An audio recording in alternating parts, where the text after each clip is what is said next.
ஒரு படத்தின் படப்பிடிப்பில் நடிப்பதற்காக எம்ஜிஆர் அவர்கள் காத்திருந்தார். அப்போது எம்ஜிஆர் அவர்கள் வளர்ந்து வரும் ஒரு ஹீரோ.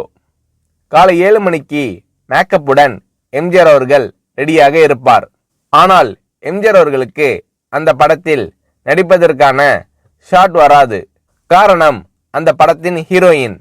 அந்த ஹீரோயின் எம்ஜிஆர் அவர்களை விட அந்த காலகட்டத்தில் ரொம்பவும் பிஸியானவர். ஹிந்தி படங்களில் வேறு நடித்து கொண்டிருந்தார். சென்னைக்கும் பொம்பாய்க்கும் மாறி மாறி விமானத்தில் சென்று அந்த நடிகை படப்பிடிப்பில் கலந்து கொண்டிருந்த நேரம். ஒரு நாள் அந்த நடிகையின் தேதியை தவறவிட்டால் மறுபடியும் அவருடைய தேதி கிடைப்பது அபூர்வம்.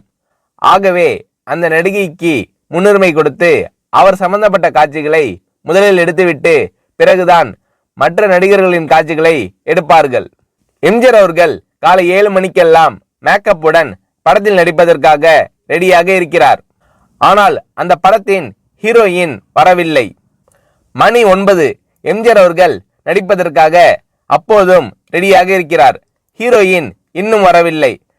படத்தில் எம்ஜிஆர் அவர்கள் நடிக்கும் காட்சிகளையும் எடுக்கவில்லை. மதியம் 2 மணி ஆகிவிட்டது. ஹீரோயின் எந்த நேரத்திலும் படப்பிடிப்பிற்கு வரலாம் என்றும் தன்னை எப்போது வேண்டுமானாலும் படப்பிடிப்பிற்கு கூப்பிடலாம் என்பதால் எம்ஜிஆர் அவர்கள் காலை முதல் சாப்பிடாமல் இருந்தார். அணிந்திருந்த சரித்திர உடைகள் வேறு உடம்பை அரிக்க கொஞ்சம் கூட சலிப்பில்லாமல் பொறுமையுடன் எம்ஜிஆர் அவர்கள் காத்திருந்தார்.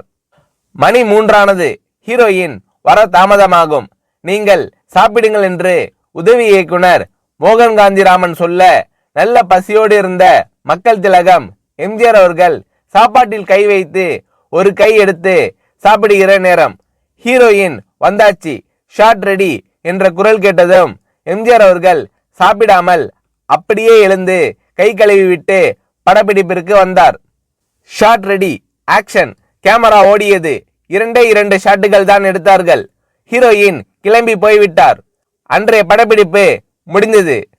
களைப்புடன் திரும்பிய எம்ஜிஆர் அவர்களிடம், என்னென்ன காலையில இருந்தே நீங்க சாப்பிடல, ரொம்ப களைப்பாய் இருப்பீங்க என்று மோகன் காந்திராமன் கேட்க, பரவாயில்லை மோகன், எனக்கும் ஒரு காலம் வரும், அப்பொழுது இந்த சினிமா உலகம் முழுவதுமே எனக்காக காத்திருக்கும், அப்படி ஒரு நாள் வரதான் போகுது என்று சிரித்துக்கொண்டே தன்னம்பிக்கையுடன் தனது காரில் ஏறி போய்விட்டாராம் எம்ஜிஆர் அவர்கள் சாப்பிடாமலே. எம்ஜிஆர் அவர்கள் சொன்னது பிற்காலத்தில் நடந்தது. அவர் மக்கள் திலகமானார், நாட்டின் முதலமைச்சரானார்.